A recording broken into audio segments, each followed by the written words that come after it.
Hey man, what up? You're listening to the Magic Our Way podcast with your hosts, Kevin, Danny, Eli, and these are some good old boys from New Orleans, and you should just kick back, open your ear holes, and listen, man. Have fun. Jay Muse saying, "Stooch to the dooch."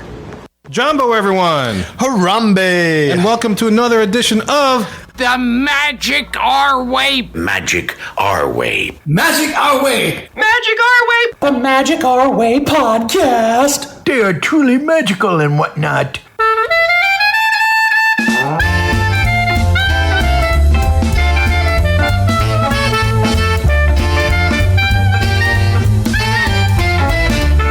Asante Sana, everyone. You're listening to the Magic Our Way podcast from New Orleans, Louisiana.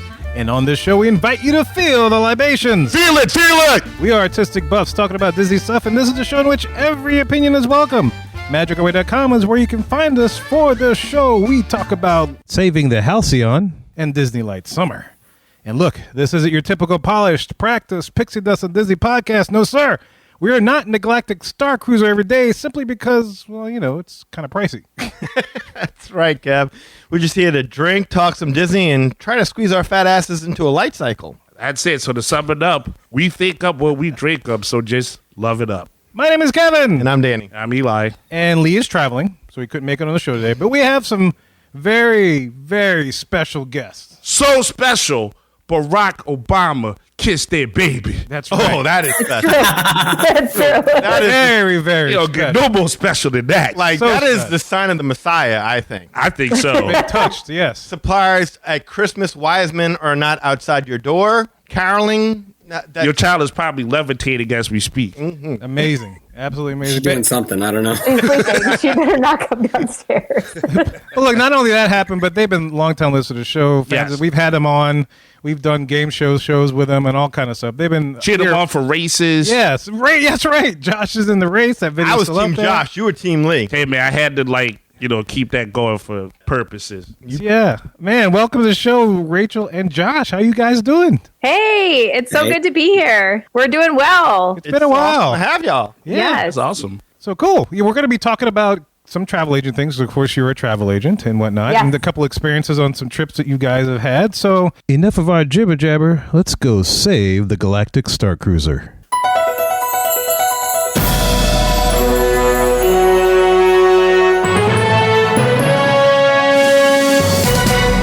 Welcome to The Cue. This is the segment in which we get to discuss all the news and happenings in the world of Disney today.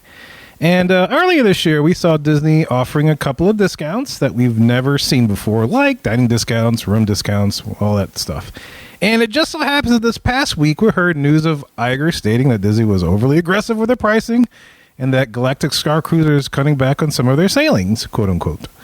So we're going to talk about these couple of news items that popped out because they're almost kind of related because we're going into the summer here. And usually now's the time people start planning for the summer vacation. So we're curious to see, how is Disney looking for the summer? Is this going to be a light summer or what's up? What's going on? And so we have Rachel, who's a travel agent, and Josh, who's awesome drummer. Yes.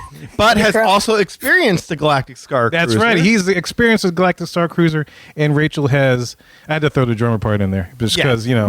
But anyway, Drummers Unite. That's right, drummers exactly. what drummers Drummers- do. that's right. Solidarity, Kevin. I'm with you. Yeah, you're right. Absolutely. Yeah, where should we begin? What's the first thing, maybe like travel agent thing or whatever you want to talk about, Rachel? Yeah. So, we saw that news story come out this week about Bob Iger acknowledging that Disney had perhaps been aggressive in its pricing or pricing increases, I guess. And I think, I don't know that we needed him to say that. In my head, I'm like, duh. Damn, really? Yeah, I kind of had that John McClane moment looking out the window like, welcome to the party, pal. Yeah. But yeah, so I think that is indicative of, a light season coming and them looking at that and reflecting. I know just anecdotally from other travel agents that I work with, from my own bookings, I can tell you that my bookings are light this summer. And I don't know what's really driving that. I think, time will tell, but the aggressive price increases have got to be part of it. I also think they're not offering a ton of new things, right? Like Tron is starting in April, but there's not a whole lot else sort of driving their summer business. You mean people don't want to go see Journey of Water at Moana's water fountain At Epcot? thingy? Is that even going to be open this summer, though? I don't know if we know. I don't know. I figure, I mean, my God, it's water. Kind of. It's always open, right? That Te Fiti topiary is pretty damn cool, though. It is cool. From the monorail above. It's pretty cool. Oh, so y'all did see that? Yeah, when you go by. Oh. Yeah, when you're riding around the monorail, you go around Spaceship Earth and come around to the other side. You can see down on the whole thing, and so you could see the Te Fiti sculpture that's been put up. It's pretty cool. You got to see Te Fiti's grassy penis, right? The grassy jump. The grassy. That was a thing for a while until they finally. Oh no, it's a hand. Oh, It was like the Morocco thing. You remember? Yeah, I forgot about that. Remember that? Yeah. So we've seen them do some things to try to address it, right? So the dining promo card promotion, which I'm sort of surprised that it wasn't a dining plan, like an announcement of the dining plan coming back. I'm not really sure what's behind that. I think announcing the dining plan coming back would have been more of a driving force for people to 100%. come. Yeah, Yes. absolutely. So that's, I think that's part of it. There's a lot of those things that used to make the vacation really seamless that don't exist anymore or aren't offered anymore. And I think as a travel agent, I used to talk to people about planning their trips, and it was like, oh, don't worry. As soon as you land in Orlando, transportation's already all set. You're just going to go straight down to Magical Express. They're going to take your luggage. No problem. And then you're going to get there and you have the dining plan, so you don't need to worry about extra costs for your food. A drink was included with your dinner, which was really nice for adults that drink, specialty beverages for the kids, right? And so that was included and no stress. As a travel agent, I used to be able to make people's fast passes for them 60 days in advance. And so that was already all set for them every day. They knew they were going to get on these 3 attractions. And then it's just a lot of that stuff isn't there anymore. And so we have to have a lot harder conversations with people about how to make their vacation easy. So, Rachel, one of the things I wanted to ask you, because you and Josh were there recently, one of the things Bob said was, he kind of made it sound like, and I'm paraphrasing? Paraphrasing. I'm also paraphrasing. Yes. Yeah. I'm paraphrasing here. Things are messed up. Prices are too damn high, but our hands are kind of tied because if I lower the prices now, then the parks will be overrun with people and become even more uncomfortable.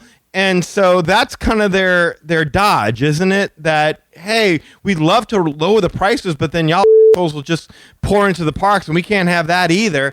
So you were there recently. What do you think about the attendance and crowds? How packed was it when y'all just went? So I know that President's Day week, which was the week before we went, it was Mardi Gras week, was one of the busiest weeks they've had in a really long time. We're sorry about that.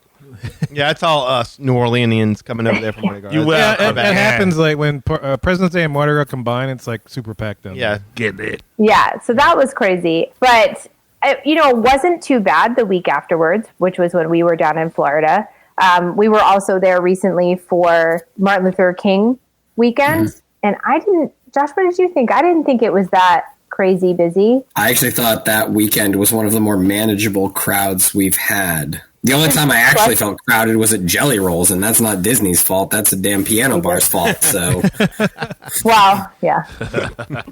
It's sort of it's the name of their game. Yeah. Packing people in. but no, when we were there for Martin Luther King Jr. weekend, I didn't feel the crowds were out of control at all. I felt like we were able to accomplish everything we wanted to do. We fit in all of the food and all of the drinking and all of the attractions that we wanted. It seemed like very little effort, but I mean, you always do all of our work anyway, so I'm just happy to be there.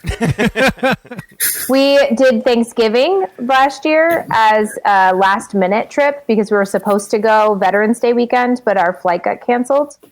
So we rebooked for Thanksgiving. And I was surprised at last minute reservations we could get. I didn't think I thought the park crowds were totally manageable. We walked into Fantasmic, what was it, 5 minutes before the show started? I think it might have been 10 minutes, but And we had we were in the front row. We were like off center, but front row for Fantasmic. That's Yeah, impressive. they get a good seat. Yeah, like that you could still do that. So, do you think that maybe, and this is a theory that I've kind of had, is that maybe the reason these parks are so crowded is because so much is still closed, or do you think they really are pretty much back to normal now? Because I think 1900 Park Fair is still closed. I think that a lot of meet and greets are still closed. What about the brunch at California Grill, though? Is that open yet? No. I Exactly. That's a loved that shame. too. Yeah. That's a great meal.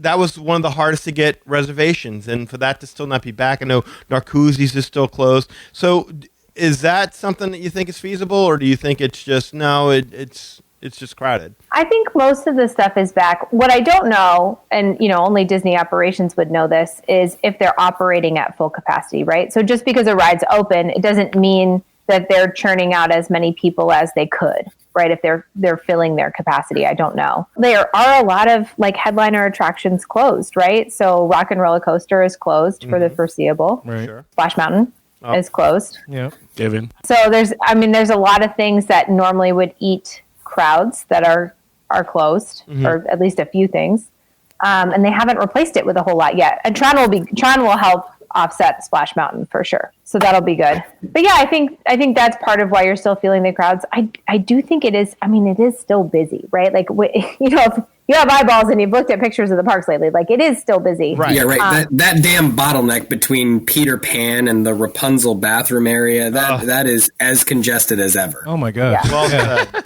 Well said. Yeah, it's still busy, but I think that they're not getting the hotel bookings that they used to. They may have a lot of capacity left. Like I had a lot of people locally. We have our April vacation is the last week of April, and I just had multiple people reach out about a last minute trip, and usually I'd be like, I'm sorry, like we're within 60 days now, like there's going to be nothing left. There's everything. Oh wow. Well, and I could book them anywhere, and 25% off. That last minute Thanksgiving trip we had to plan because Veterans Day was canceled. You got us a room at Coronado Springs with literally no issues at all the week of Thanksgiving. It was right. It was 2 weeks there was ago. availability for Crazy. things. Yeah, that's crazy to me to hear. That's how I book, though, man. I don't like booking that 4 to 5 months in advance trip. I like, hey, we're going next month. Yeah, let's go Yeah. for it. Yeah. Sometimes we're going next day. It's good for that. I think part of it is that some of those valuable things about staying at Disney resorts and having it be an all-inclusive bubble, they don't exist anymore. And so people are looking at houses outside or off property. Well, that's the thing, isn't it? That's what it really comes down to, is that they're never not going to be crowded. Like, as much as Disney raised prices, people will just be like, okay, well, we're still going to go, but we'll stay off site. We'll still go, but we'll bring our own food. We'll still go, but We'll have to drive instead of fly. Exactly. Like, they figure out ways, and that's what people are good at. So, I mean, they can do all this they want. It's still not addressing the capacity issue that they have. Park reservations, that's another big hang up that still exists. That and the limitations on park hopping. Yeah, the limitations on park hopping, the park reservations. I can only imagine, I have no inside information. I can only imagine that operationally, those park reservations must really be paying off for them, because otherwise I do not know why they would still have them. People hate them. Right. Oh. And describing to people that they need, just today, I had someone who was buying a single day ticket to Hollywood Studios because they're doing a full week at Universal, not Disney, and going over one day to Hollywood Studios, which used to be the reverse. Usually people would do a full week at Disney and go over one day to Universal. So his family's doing the opposite. And I said, the good news is your one-day ticket now includes your park reservation, so you don't have to worry about that. And she was like, I thought you said that we had to reserve our rides in the morning on the app. And I was like, no, this is different. You have to have a park reservation beforehand. And then in the morning at 7 o'clock, you got to buy the Genie Plus. You buy Genie Plus before 7 o'clock, but then you make your reservations for the rides at 7 o'clock, one at a time. And she was like, I'm sorry, so we need a reservation before we need to make reservations? Exactly. Yeah. I'm going to guess that park reservation system, though, that's probably, and this is like from an HR labor planning standpoint, I'm sure. Yeah. that's probably not going to go anywhere, because they can now project out, okay, this far ahead, we've got this many people, so we need this much custodial staff, and we need this level of staffing for It's the only thing everything. that explains why they still And have it it. helps them plan out their labor models, which will ultimately help them save money because they're not overstaffing. It'll help customer service because they're not understaffing. So from that perspective, I can see where the park reservation system's of value, and they can track it over time. Whoa, we're seeing a spike now, so we need to increase our staffing levels in this area. And I think that's the giveaway that it's not that. It's the unwillingness to staff. Well, also from the HR perspective, staffing is a pain in the ass right now. It's so hard. Yeah, I could see that. I can definitely see that. But I mean, it does go to speak to something that Rachel kind of just said. It's like when you hear Bob Iger sit there and talk about how, we acknowledge that we've been a little over aggressive and how we've priced these tickets. It's like cut to the rest of us who are sitting there like, well, glad you finally cut up to where we were 3 years ago, but we've got a ton of other issues we're dealing with now, Bob. We're dealing with individual Lightning Lane, Genie Plus, date-based ticket pricing, getting transportation from our airport over to a hotel, Magic Band Plus, all these things that we never used to have to pay before. We're all paying for those. So I'm glad you're finally sniffing around the ticket prices, but what about all this other crap that we're now paying for that we never paid for before? No, we're not touching that. We're not touching that. One at a time. Yeah, what do you want? What do you want? They gave you parking back at the resorts. Come on now. Yay! Awesome. I mean, There's one. yeah. I mean, but I think the other thing is like for the every person who doesn't have a travel agent and wants to like go on Facebook and read and say, oh, I could just do that. I mean, Yeah, that's what I did.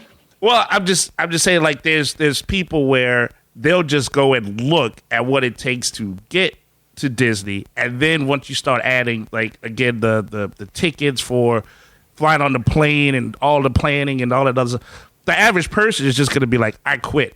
I'll just watch Disney Plus and I'll just put my kid in the dress or something, and then I'm just gonna have to do that and put them on a seesaw because that's just too much work, and you shouldn't have that much work for a vacation. That's literally not what a vacation is. Yeah. Yeah, I hear you. And I think everybody should use a travel agent. It's no extra cost. And I hope that we make the trip a lot easier for people so that they can just relax. But I do think about like in 2015 when my family took our very first Disney vacation, and we just had the best time. It was like this all-inclusive carefree bubble for an entire week. And it's the reason why we're on this podcast. It's Right, that's what sucked us in. Yeah. It's the reason why I became a travel agent, right? And I wonder how many people are having that kind of experience now. And if after the last, 3 years or so, Disney's starting to see the effects of not sucking return visitors in. Very well said. Very, very well said. I mean, and it's not even just part and parcel of what they're doing to the visitors that are going to the theme parks. It's what they're opening.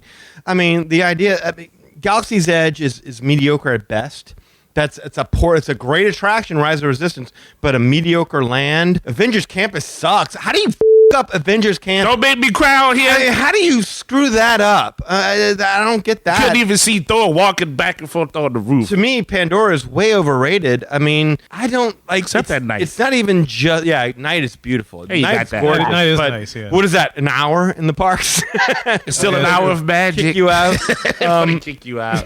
But no, I mean, I would go back to it. It's like, I don't know what's captivating the next new crowd. Obviously, and this is a great maybe segue into the Halcyon, because we were talking about that. It's like, I'm not sure what they're doing to captivate the next Star Wars crowd to repopulate their Star Wars fans to make them want to go on this voyage.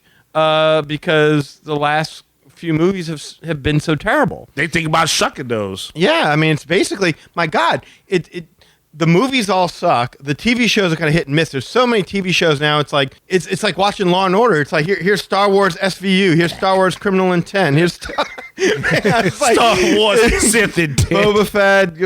All this crap that they're putting out there, and they're not really. Star Wars is no longer a big deal. Like when the prequels came out, it was a big deal because we hadn't had Star Wars for so long. Right. And They diluted it now. Yeah, they're making it more like a joke. Yeah. Right now they got the Bad Batch running along with the Mandalorian on Deep. You know what? I haven't even watched a single episode of The Mandalorian yet. I've been keeping up. Yeah. Did you all watch Andor yet? I watched 2 episodes. I haven't gotten past it. Everybody tells me you got to keep watching. It gets better, but man, it's the third episode that like kind of gets you. And I say this as someone who slept through half of it, and Rachel's mad at me about that. But in all honesty, you get through the first 3 episodes. You get through those, and then it does pay off, and the story gets really engaging. Our problem is we'd watch it at like 9:30 at night, and I'm useless at night. So I'm close. Okay. To me, the hook is, and this is later. This is maybe episode, I can't remember now, but maybe episode 6 or so. But like, if you've ever wondered how the Empire would run a prison, and that, to me, that was like, how would that work? Like, how would the Empire run a prison? It was amazing. A very substantial part of the later episodes take place within an Imperial prison. And it is really interesting to see how that's done. And just think about, like, that is what they would do. Like, wow.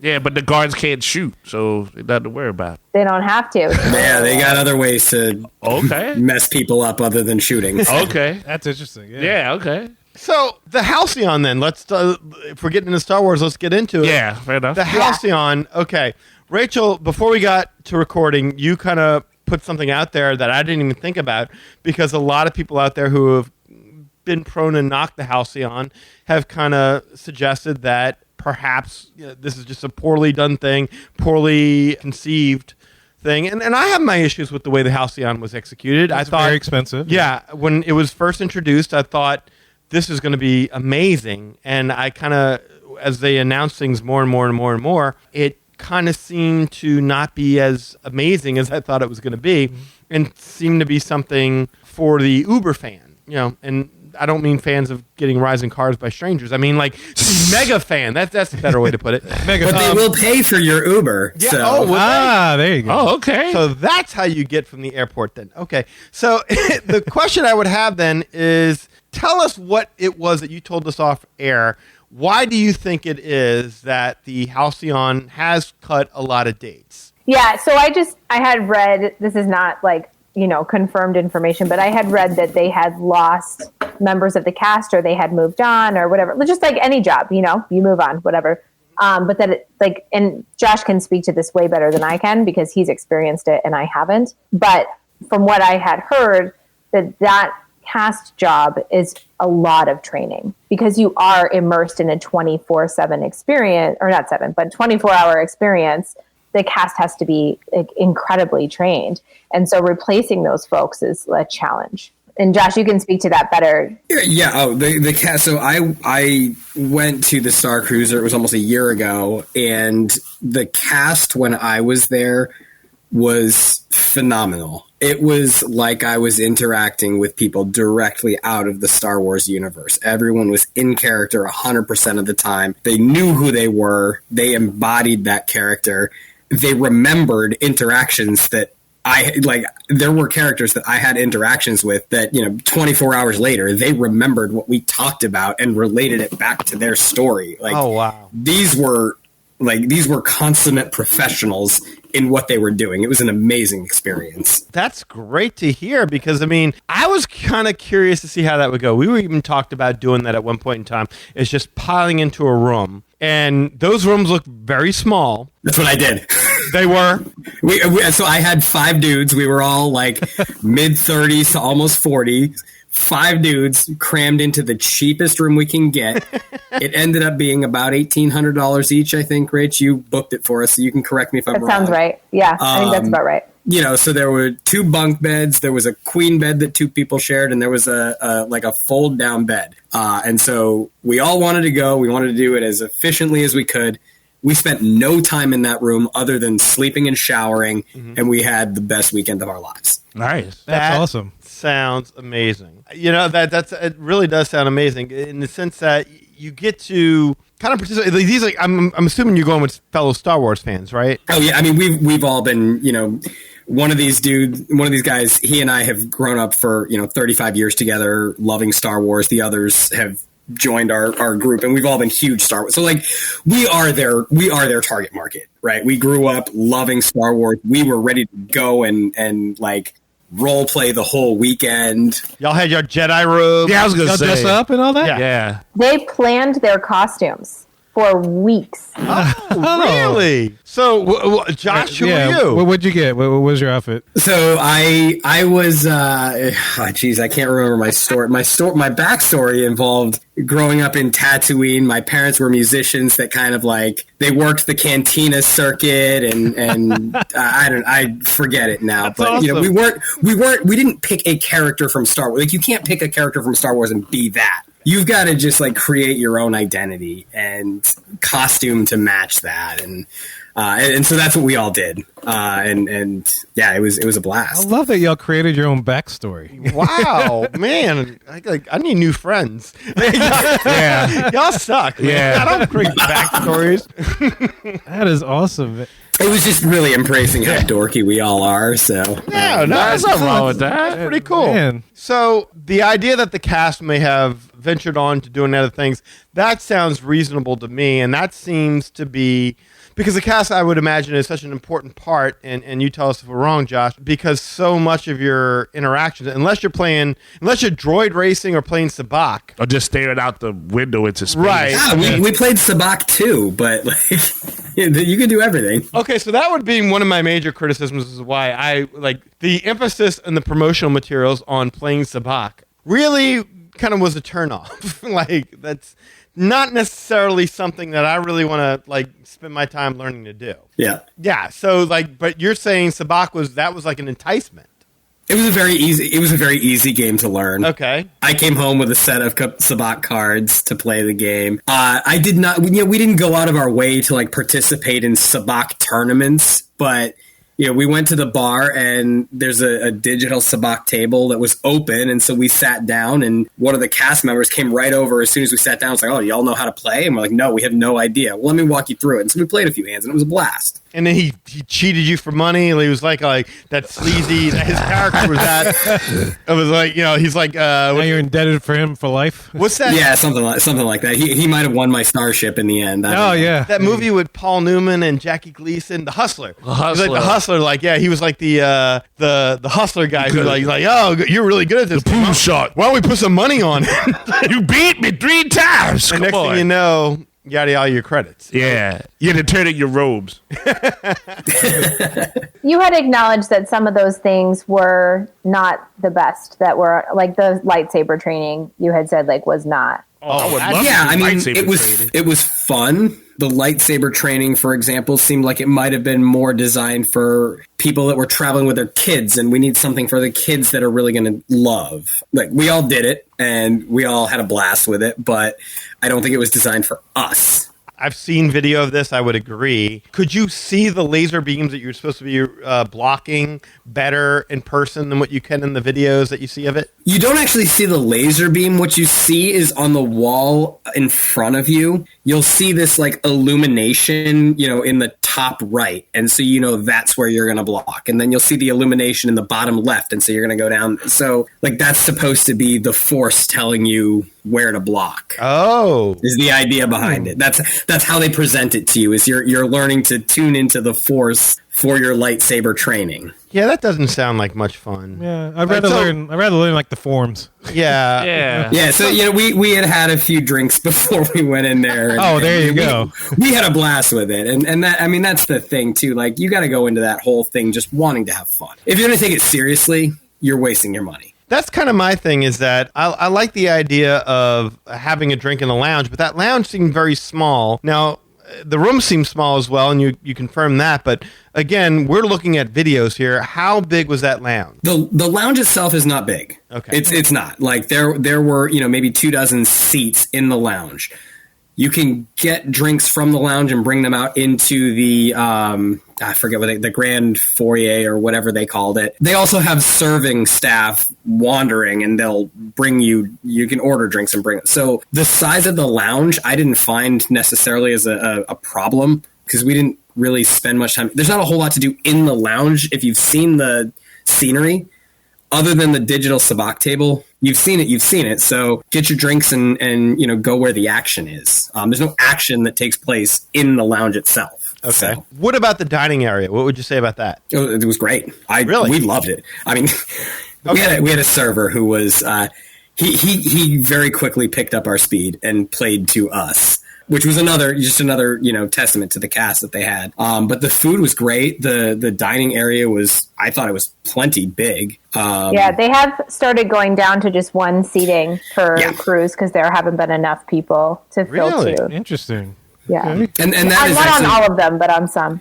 When I heard about that was one of the things that kind of like hit me. Like, I think part of the reason it was so much fun for us is there were so many people there to interact with. And like, if you go there and it's sparsely populated, I feel like that kind of pulls you out of what they're trying to create. Yeah, I can see that. I remember that because we had Michael Maines on last week, and he said that. He said, like, when they're designing these experiences, like, kitchen could be fun, but if it's like only like maybe 3 or 4 people, it's not so much fun. But if you have like 10 or 12 more people, then the energy's going and it's a lot more fun. Sure. It's like watching a comedy in a movie theater. If you're only 2 people in there, it sucks. But if you're full and everyone's laughing, laughter is contagious. Like fun, energy, just excitement, it's contagious. So right. And when we were there, it was sold out. Every room was full. This was all people who wanted to be there, and everyone was having a blast. But I can imagine where, if it's 50% full and there's a bunch of vacancy everywhere and people are just kind of like, yeah, I'll check it out. I can see where that kind of brings the excitement and the is kind of the payoff down. Sure. Yeah. So let me ask you this. So when you're on the Halcyon, what is the go-to activity besides having a drink in a lounge? That sounds amazing. The dinner, I mean, that's obviously can't miss because that you have only one sitting. So what was the activities aboard there that you're like, oh wow, this is great? Was the bridge? I'm sorry, I said it wrong. The bridge training. Like that? Yeah, well, there was a bunch of different things. The bridge training was really cool. You cycle through every station, navigations, defense, gunnery. So that was really cool. Hanging out just in like the grand foyer area. There's a lot of just activity that happens with cast members that are interacting. Your cell phone, you bring up the app and it's your data pad, and there are missions that you're completing, and the missions that you do and how you approach them dictates the path that your story is going to take. And now we chose to follow a pretty strict resistance path for us, and so everything kind of tied into that. And so like, you're never just sitting around like, I wonder what I can do, because you can just pull out your phone and pull up the next mission and go and find some activity to do. And you're scheduled for bridge training, you're scheduled for lightsaber training. There's always, sabacc. We were talking about sabacc. There's always sabacc. There are just like stupid games to play. Yeah. Like my friend and I, the guy I mentioned earlier, we've known each other for 35 years. We ended up winning their version of the Newlywed Game. Oh, nice. Why not, right? Adorable. So like there's games like that. There's like a bingo game. There's just always something to do. If you don't want to like do Star Wars, you can play a game, Time out. You said you won a version of the Newlywed Game, but Rachel wasn't on it. Yeah, right? well, yeah. It's the backstory. It's the backstory. Was there a bromance on the Halcyon that we're unaware? This is a well-known bromance amongst our... Procyon. It predates me. Okay. This is like first grade, first grade friendship. They call it Know Your Co-Pilot, so it's a little less like life commitment, but it's essentially a variation on the Newlywed Game. That's still cool. I mean, shoot, I think Eli knows me better than my own wife knows me. Yeah. That's probably not true. My own wife knows me better. She just chooses not to humor me, whereas Eli will. Probably closer. I think I can probably relate to that. Yeah. All right, so it's fair. Here's one of the things that I bitched about, because I was a fan of going. I wanted to do this. I wanted to do the Halcyon. But like when it was announced, like I think not just me, but the entire world was like, this is going to be amazing. And one of the things I bitched about was like as information came out, it's kind of like, ooh, this is just for the mega fan. This isn't for the casual fan who wants an experience as opposed to the role playing aspect of it. What it's like. It's like if you go to Universal Studios and you're like, oh my God, we're doing this new Quidditch roller coaster and it's 75 feet in the air and you whoosh in and out of the rings and you know there's a snitch coming along and stuff like. everybody's going to ride that. Non-fans of Harry Potter, casual fans of Harry Potter, hardcore fans, they're all going to ride that. But if Universal Studios handed it a bunch of brooms and a couple of balls and said, okay, go play Quidditch now, there's only a few amount of people who's such a Harry Potter fan that they're going to do that. They know what to do. Yeah. Right. And Sure. I felt like they missed a golden opportunity to bring in the hardcore Star Wars fans along with the casual Star Wars fans by going bigger. They went smaller, and because of that, they had a limited audience. And so You felt isolated. well, not necessarily isolated. I kind of felt like, well, there's nothing there for me. I've never wanted to practice lightsaber training. I never wanted to race a droid. I never wanted to play Sabacc. You just wanted to fly the Falcon? No, I wanted to sit on a pool in the like a bay of a starship. Like there's a pool. Like picture you when you ride Rise of the Resistance, right? Yeah, yeah. And you walk out of that transport and the thing opens up and there's the stormtroopers and there's a big bay window with space out there. All the space. Remove the stormtroopers, put a huge pool there. Can a green chick come out of it? Yes. All right. And they bring you drinks and there's lounge chairs and stuff like that. I like that. You need a pool. Can they have a pool? It could be a space pool there. They should have that. You can have that or the Yeah. trash compactor pool where I don't Oh, want no. trash. So I ain't paying to you be have a trash both of those. compactor, Well, Kevin.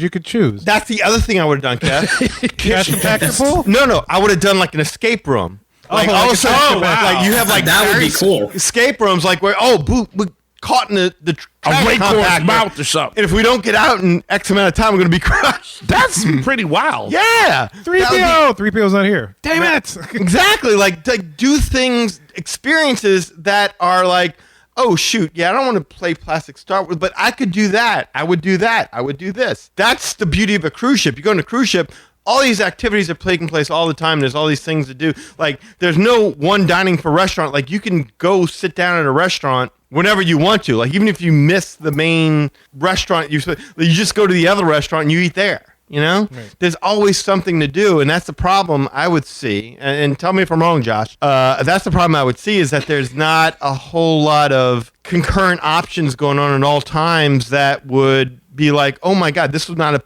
only appeal to the regular person, but the hardcore Star Wars fan. Everybody gets a piece. No, I think you're 100% right. And I actually, Rachel, I think I even said this to you when I got home and we were kind of debriefing on it. Like, this is not for people who want to go on vacation and get a little bit of Star Wars, and I'm going to hang out at the pool, and I'm going to go to the gym, and I'm going to get a little more Star Wars, and I'm going to do my thing, and then get a little more, like, this is for people who want to live 48 hours inside a Star Wars story. That is who needs There's to not go a to lot this. there's not a lot of passive No. activities. If you don't want to be a part of the story, don't go because you're wasting your money. You will be disappointed. Okay. And the problem with that is it's such a limited market that wants to do that, within the year, they've probably exhausted the people that You that said can you would afford go it. back, though. I would go back. I would go back one more time. And then there had been rumors at one point that they were going to do different, they were going to do a throwback voyage to the A New Hope era. And I would go that'd for be that. That'd be cool. But it's not it's not an annual event. My friends and I have said we would all love to go back one more time and kind of play at a different angle, but it's not a let's go every year kind of thing unless they mix it up and throw it back to now we're going to do A New Hope voyages. Then hell, let's go way back and throw back to the High Republic and the era of the Jedi and that kind of thing. But in my opinion, after probably 2 times, then it's kind of run its course. I could see that. Yeah. We talked about that too. I was gonna say the only thing that always Olga's Cantina, let's say, because Josh, you were saying how the lounge there it was kind of like you get your drink and you kind of get out, and I think to part of it, like what Danny's saying, I kind of say, hey, look, the lounge is a good part to integrate, and if it's something like Olga's Cantina, I just never felt comfortable, not because it was an alien world, Because you couldn't sit down. you couldn't sit down. There's that, there's you You guys need kids. Every time we bring the kids, we get seats. Same here. That's it, Eli. You just got to bring a kid with you and you get a seat. So now I gotta go find me a girl They're get right. pregnant just so I can get a seat at the Just rent a at the kid. cantina. Or you can continue traveling with the Lawless family. No, there you go. I was saying, just borrow Last time I Danny's tried kid. with y'all, still didn't get a seat. But look, can I say something I watched a video and I saw a video of the lounge and there's this woman in there and she's making a drink. Okay. And she has the martini shaker and she puts it together and she's shaking the martini and stuff like that. And I'm watching this and I'm like, Man, this is space, man. Right. Shouldn't there be somebody else in there? Like, there should be a robot you hand it to, and he's like, excuse me. And like, he shakes the martini He for you. breaks and sparks come out. And it seems a little bit more futuristic because this is bartending in the future. There shouldn't be any of You have that. to go on Royal Caribbean for that. Wasn't that what they had on the Wonder Race? Oh, that's the true. robot Yeah, bar. got that little robot. Yeah, But I think the thing is, like, the key is if he doesn't travel with his guys who are just as hardcore about it as he is, then the experience might be a completely different thing because it sounds like what they offer you isn't. It doesn't sound like it's like worth that high amount of money, but the people that you bring with you, that the experience is what is pulling it out. Sure. But I need That's 100% right, Eli. That's 100. Like the five of us went into that wanting to have a star. Like we flew down the day before. We spent the night at the All Stars just to like make sure we were there. We got in costume at All Star, made our way over. We were like the third group in line to get on the ship. Like we were committed. Yes. But if that's you're not all you, in. You're all in. then I can see where it's a challenge for a lot of people and where people are saying it's not worth it. no. If you got to pay $5,000, I'm committed. If that's it, It's a commitment. Yeah, that's a commitment. Thank you. I know we're going too long on this, but one more question. All right. So when you go to Batu and you have they transport you to Batu, right? And you're there.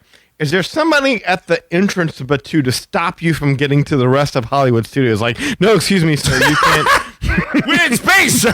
This is not for you. You know, we're in space, and there's nothing to see here. You're gonna die if you go Yes. past this point. No, if we wanted to ride Slinky Dog Dash, we could have gone and waited in line and ride Slinky Dog. Get out of here. Dash. Nice. Oh, 100%. Oh, Yeah, wow. I mean, and you know what? To be honest with you, though, like that's part of the value of it is that you get a one-day ticket, and granted, there are restricted hours because you have to get back on the Halcyon at a certain time. Like a cruise. But like you get an open ticket to Hollywood Studios, and you know that's Any what- ride. I mean, yeah, anything that you can get. I did There's not know nothing that. that says you have to stay in Batu. Oh, wow. That is They're not amazing. wrangling them, in other words. No, Yeah. no. I mean, how could they? I did not know that. I appreciate you telling me that because I had no idea, it man. down. Shoot. Yeah, you want to go eat lunch at the Hollywood Brown Derby? I don't know why you'd do that because you get a free lunch in Batu, but you want to go eat lunch at Hollywood Brown? Go eat lunch at Hollywood Brown Derby. They got some Because good You want to food go around watch, Derby here. is go better. watch Indiana Jones? I haven't eaten in Batu too much. Yeah, no, I've eaten in Batu. I've eaten in Brown Derby. I eat Brown Derby. take Brown Derby? But yes. I'm gonna take free Batu over Free Brown Derby. Batu. Well, You paid for that. You Included paid in your for that. price. True. I like that. Free Batu. I want free Batu. so now do you skip to the line of Slinky Dog Dash or you have to stand in line with your robes? No, the only That's priority gonna be access, awkward. like with your Star Cruiser reservation, you do get priority. Like I guess now it's Lightning Lane access to Smuggler's Run and to Rise of the Resistance. Sure. But that's it. After that, you're on your own. Yeah. Oh yeah. Yeah. Okay. You're on. I mean, you can go to anything else, but you're on your own. Yeah. Okay. But you had mentioned that at least at the time, so again, this was a year ago, so we don't know what it's like now, but the cast in Batu was trained to see your button and Yes. like kind of treat you special. Oh yeah, yeah. So you get on the shuttle from the Halcyon, which like you've probably all seen the social media. It's this big dumb white box truck, but But when you you're can't actually see that. Yeah. you can't tell. Like I actually, when we got on that, we had no idea what like. They open this bay door. You walk into what looks like a shuttle. You have no idea what kind of vehicle you're actually in. You can tell it's something that's moving in the open world, but you don't know what it is. Wow. That is But they give you a Halcyon pin that they ask you to wear the whole time. And Oh. you know, every cast member that sees it will talk to you about the Halcyon. They'll make comments about it. In Rise of the Resistance, the Imperial cast members were, you know, they were interacting with us about what was going on in the Halcyon because, you know, the First Order takes over. And so, like, wow. there is, Okay. it is a different experience when you have that pin, because or at least at the time, the cast was trained to recognize that and to react to it and respond to That's it. cool. That is really That awesome. is really cool. Yeah, I like that. Okay, so let me ask you this. So we'll close out the Halcyon discussion because we do need to move on. But okay, so let me ask you this. All right, so let's assume that maybe this isn't a staffing thing. Let's assume that maybe the Halcyon has run its course in the sense of we've used up all the hardcore Star Wars fans that we can find. Okay? And now the bookings are a little bit depleted. What would you do if you could just around the podcast here, what would you do if you could to improve the experience for the average guest? Is there anything that you can think of that you would do?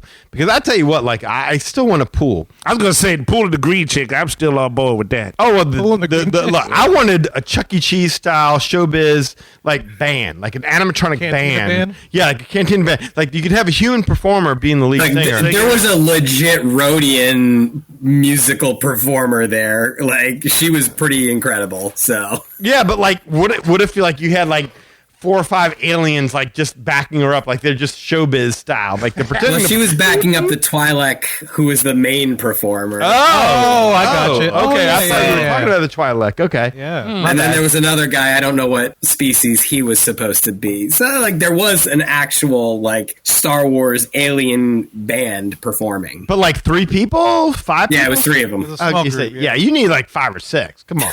Now you're just getting greedy. I'm getting greed out. It costs a lot. Oh, I like that. Nice. Go with it. Nice. But no, like, so what would y'all do? What would you do?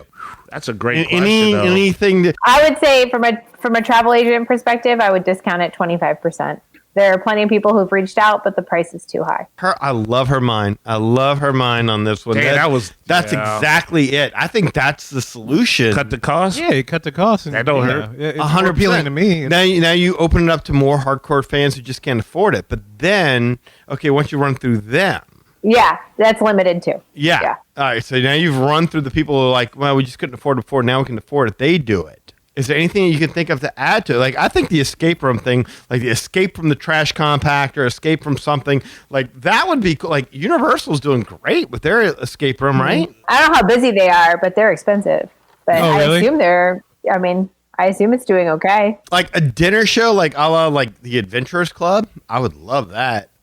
Something I had also heard rumors about, and again, this is like all of this is internet rumors. I'm just speculating, but someone had talked about them trying to figure out a way to get people off the Halcyon into Batu, like not make it mandatory, but like really get everybody out, and then open it up for like a meal. Like you could pay $200 a person or whatever to go eat a meal in the Halcyon and check it out. The challenge with that, at least when I was there, is that even though it was the Batu excursion day, they still had activities scheduled throughout like there was a sabak tournament that day. There were, gosh, I forget what there were, like activities for little kids that involved like loth rats and things like that. So like they would have to not do that because they wanted to make it such that you can go to Batu or you can stay here, or you can go to Batu for a little while, then you can come back, or you can hang here for a while, then go to Batu for the afternoon and then come back. So that would be something that they would really have to work out, because we did sacrifice some of the Halcyon activities because we wanted to go to Batu and spend the day there.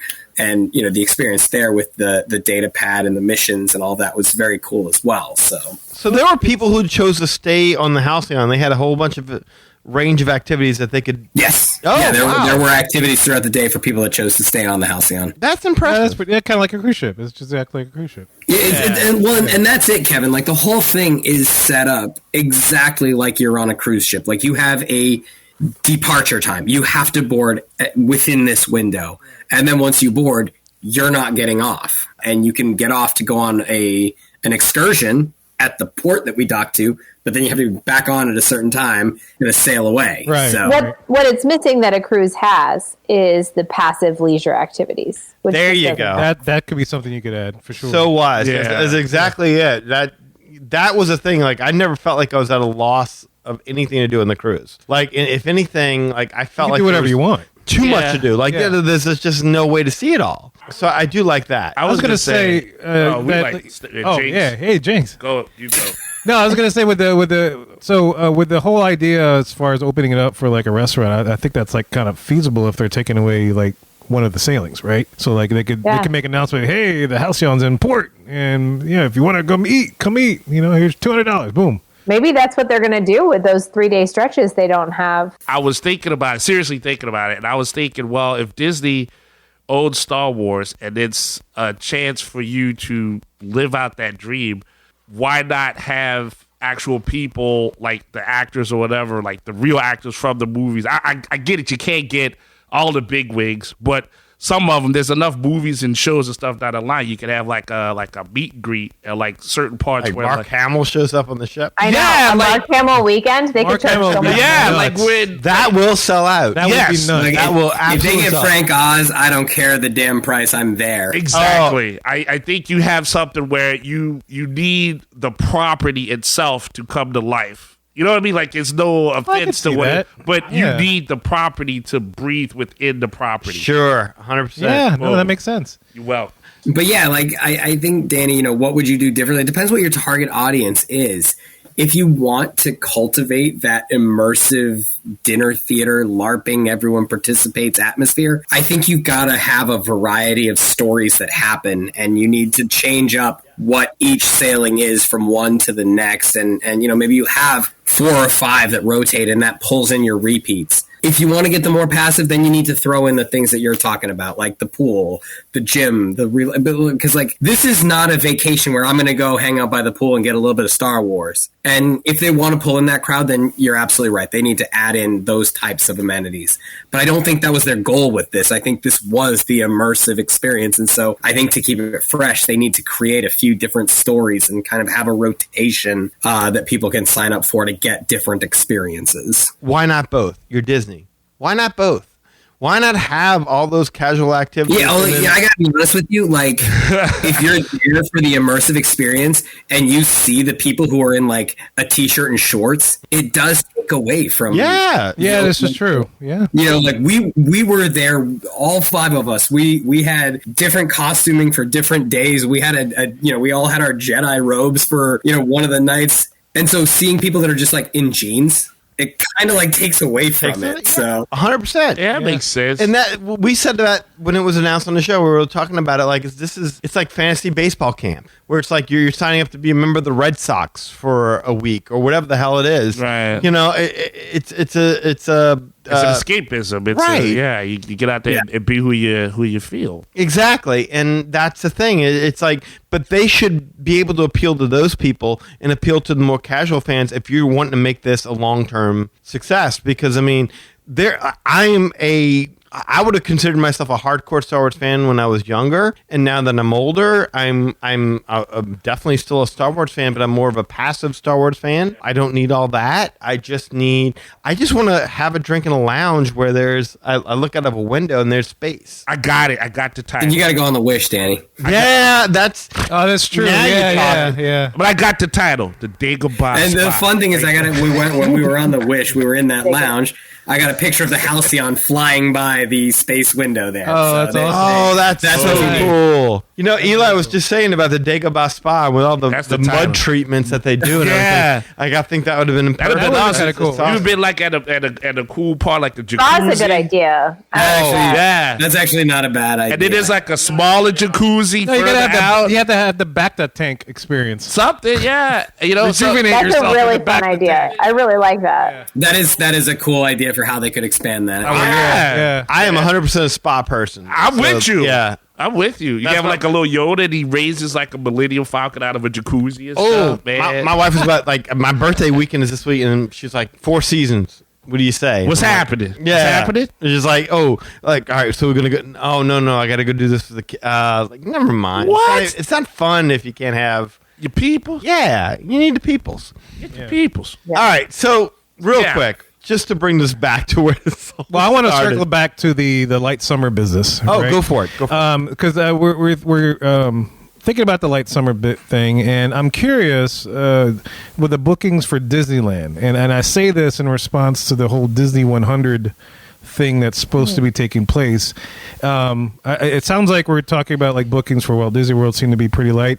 Do you notice anything about, or do you know of anything about Disneyland? Are they looking to experience a light summer too, or does it look better for them? So I can't speak to that personally because I don't book a ton of Disneyland. Like I do book it, and I have had people travel there, but because I'm on the East Coast, most of my business is world. But the various conversations I've had at an agency level are really just around world, not land. Oh, okay, so they're more concerned about that. Well, you know what, Rachel? Stick with us. Yeah. We'll actually get you booking somebody in Paris. Oh, wait, we already did that. Whoops. Never mind.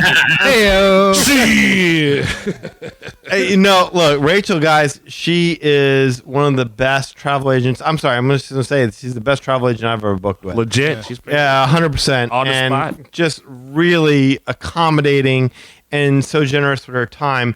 And one of the things that I would say, because, I mean, whenever we book last minute, and she was available when we booked really, really, really last minute one time, just a surprise. Some fellow Was a surprise, showed me. yeah. Yes. Yeah. Yeah. But one of the things that she said, and I wanted to kind of go to there right now, is like what it would take for you to book in this coming summer this coming light up, summer? especially if it's going to be a light summer. What could Disney do to get your business? I know exactly what it is. Okay. It's because it was going to be part of something I was going to say regarding Disney 100. You know, Walt Disney World's 50th is ending soon, and then so the whole Disney 100 thing is the initiative is going right, and so the company is celebrating their 100th anniversary.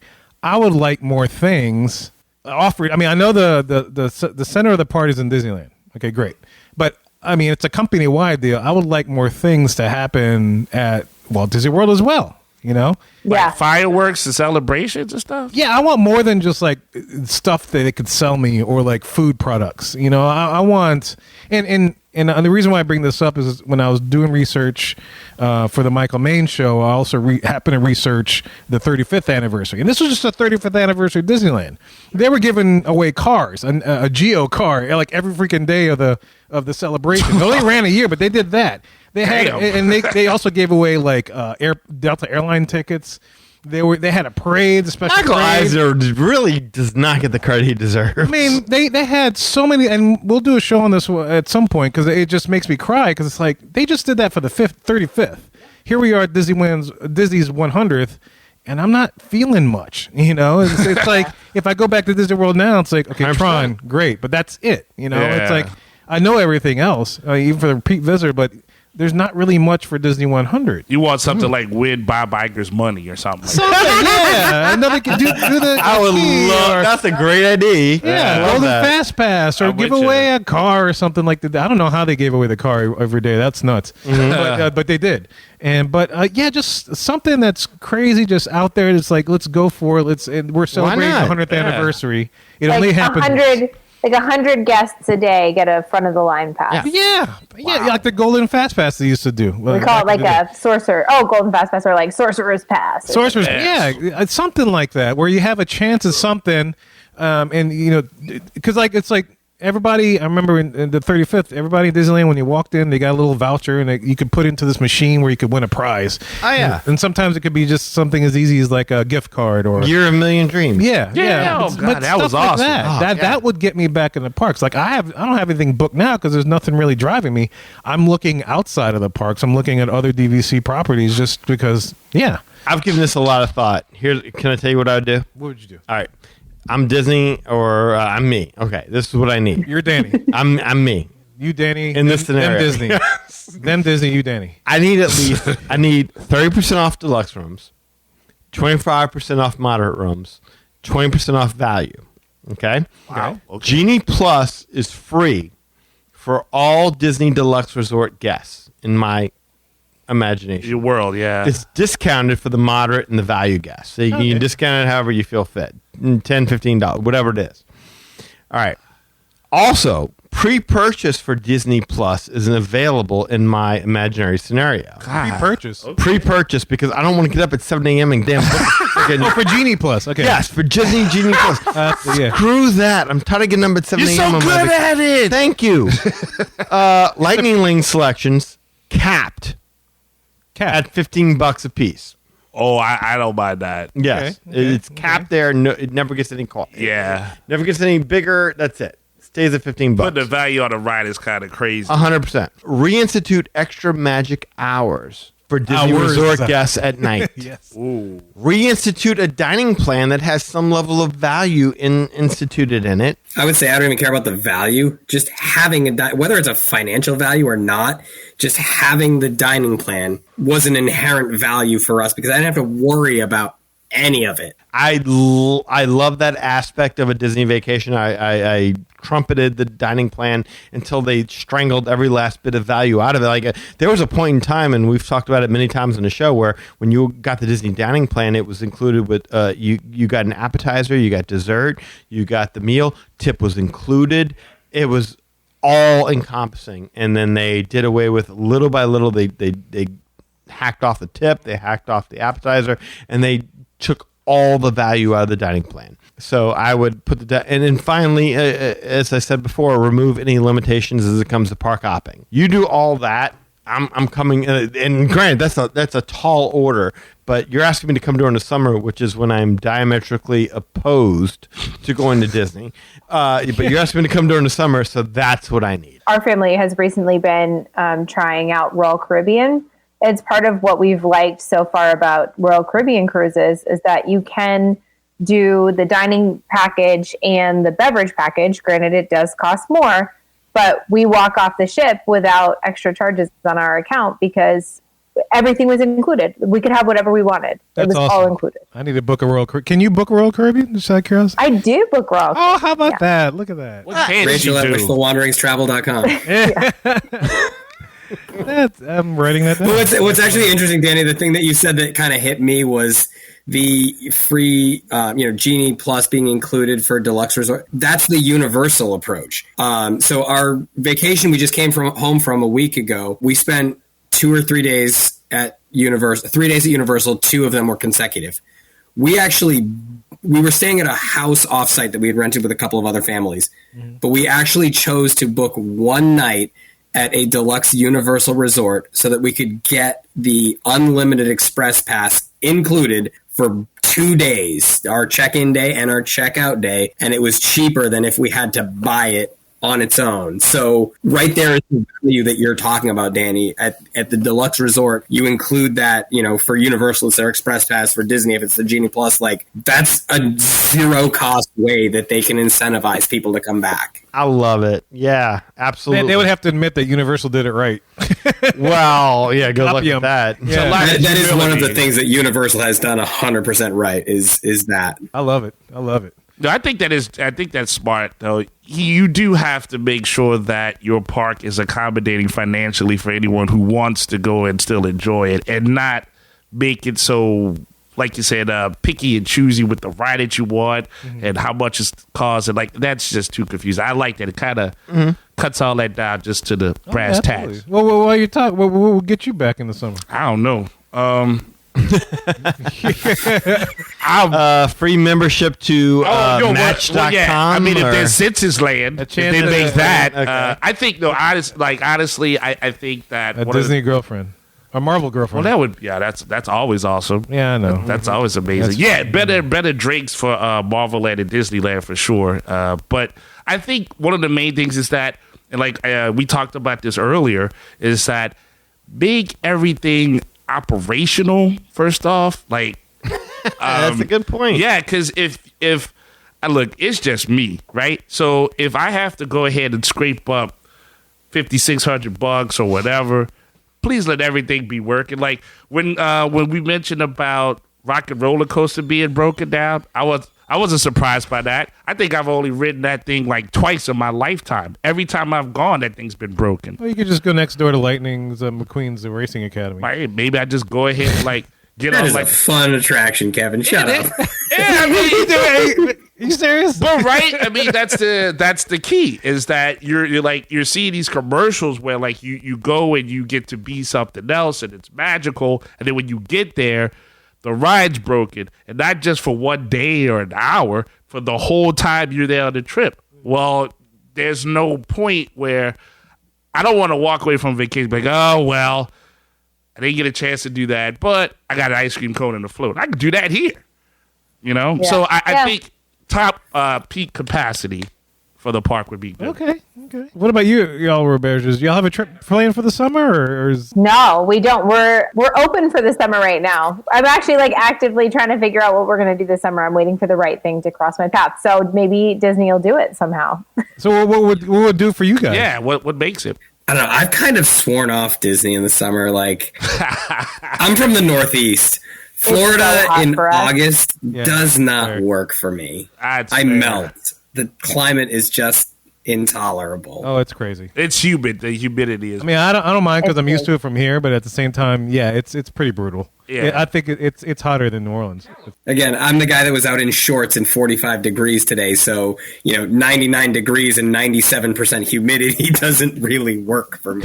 I can understand that. We used to go all the time in August, and That's like one of the hottest months. yeah, right? Yes. So the first time we went in August was the year they had the Frozen Summer Fun. Do you remember that? Yes, yeah, I remember that. And it was like there was a parade and a special fireworks show. And I think we must have did we buy a package, Josh, we must have bought some access. We bought that whole like frozen and- dessert party package. So we had premium seating for the parade. We had reserved seating for the Frozen show. And Yeah. the dessert party, and there was a couple of other, and I think we got Meet like and greets. unlimited Mickey bars all day Yes. or something. Yeah. Yeah. So I would say something like that. Some like if they did some kind of like not Food and Wine Festival, right? We've all done Food and Wine Festival, like some kind of really cool sort of like special experience. Life Day. Not that. The discomfort you're feeling from being in Florida in August, because it is oppressive. But if I don't know what today's equivalent would be. I guess like Encanto is the movie that is like the big hit right now. But that something doesn't have the hype of Frozen though. Like when we did that, close. Frozen was like the thing. I know, and we had a She was 3-year-old four, daughter, three or and a half 4. at the Oh time. yeah, like so. perfect. totally in it. I mean, but something like that, like some really cool, exclusive, like we're only doing it this summer, kind of full day experience in a park. I like I might that. go down for that. That'd be pretty cool. Yeah, I could see that. That would be enough to get you to our oppressive heat or Florida's. And maybe it's like 100-year celebration connected. Maybe it's Oh. something. that would be perfect. That would Kevin sound was saying that, yeah. What would get me down there? Paint the night. Oh, Dude, that would get me down there right now. I've been pining for that damn parade for years. That is an That is incredible parade. I Oh my want to God, see Paint the that. night. incredible. I want to see that freaking Unbelievable. I'll never forget that. It's Big ass Mack truck. Yeah. I wanna see that in With just person. LED screen. Oh my God. If they announced Paint the Night, I would book a trip tomorrow. It also helps that I love that stupid Owl City song. yeah, I do. I gotta get. I love that song. That should be something that guys don't admit, but I got to go with Josh on this one. Yeah, that it's been fun, but now we got Yes, to- that's Yeah, that's it. Oh, yes, I know. Yes. When can we do this? Oh my God, We'll see you I was pumped. And I remember sitting outside a Carthay Circle watching that. My wife live streamed the entire thing, but didn't record it. Live streamed it, and because we were in Disneyland, we had Wi-Fi, and so it came across as a jumbled mess. Yeah, I remember Whereas that. I would have bummer. I was so rather psyched. have the full thing. Oh man, they should have there's a thing that Marvel Comics would do called Marvel Masterpieces, where they would like do a reprint of like something popular. So maybe in this case, maybe they have like Nostalgia Month or something. That would get you down there? Well, in other words, something where like because when he's saying the song, I was like, I don't know what he's talking about. And then once he started it, I was like, oh yeah, Yeah. I remember that. But like, man, all right, if they like Wishes, Wishes comes back, the fire. Like in other words, there was something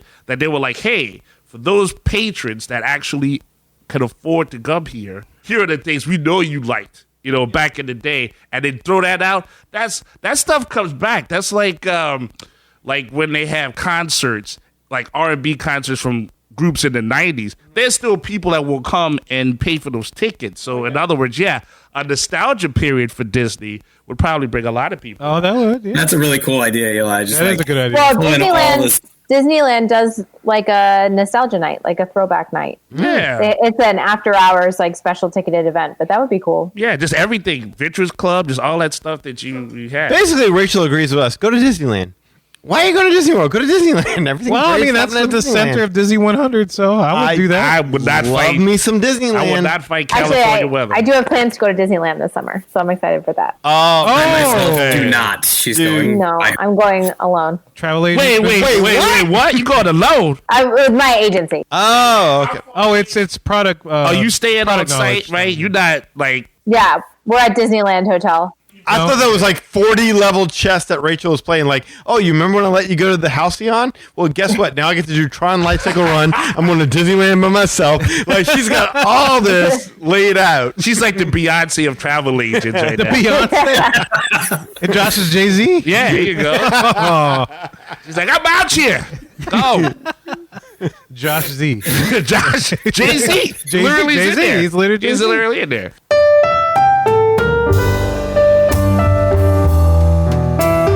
Guys, we hope you enjoyed that episode of the Magic Our Way podcast. MagicOurWay.com is the way to go. There you'll find our social media links, past episodes, and more.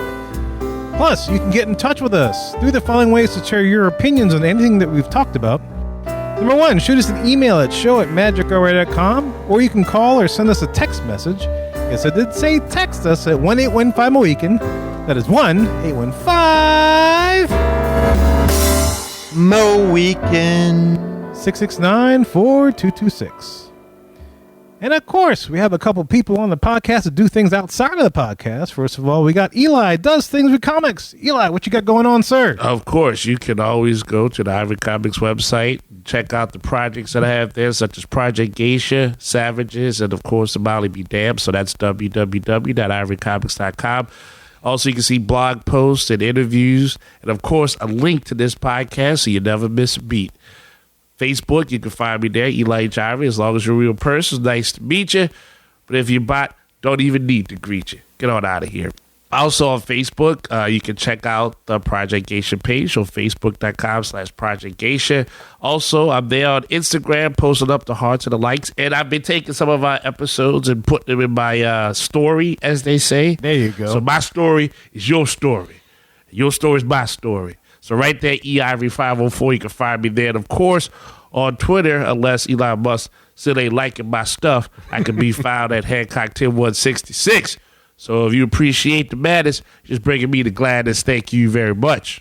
And as I've mentioned we've mentioned throughout the show, Rachel is a travel agent, so I want to give her a due. Rachel, if they want to book a vacation, how can they do that with you? Yeah, I book all kinds of trips. We'll find you the vacation that's the best fit for what your family is looking for. I book Walt Disney World, Universal, Royal Caribbean, all the Disney destinations, Discovery Cove, SeaWorld, major hotel brands, anything. So, Royal Caribbean. Yes, and you can find me at Rachel, Rachel, at wishfulwanderingstravel.com.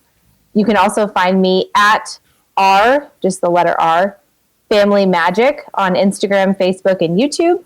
And I have a phone number too, and it is 978-432-WISH, WISH. Awesome. And of course, thank you to you and Josh for coming on our show this time. Thank you for being fans of the show and always being there for us. We definitely appreciate it. So thank you guys. Awesome. Thank you for having us. Yeah, thanks for having us. Yes, absolutely. It's a pleasure.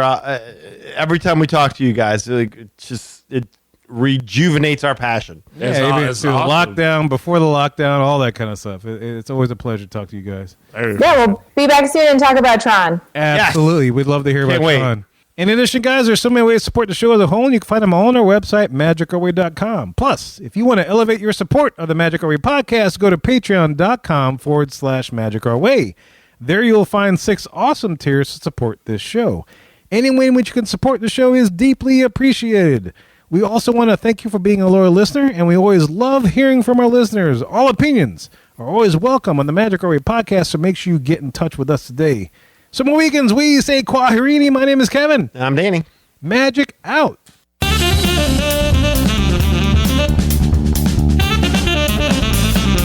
I have every intention of eating those bananas for breakfast, but I still somehow end up with tacos. If he'd eaten those damn bananas, maybe he'd beat me in that race. That's perfect. Hey, this is Kevin from the Magic Our Way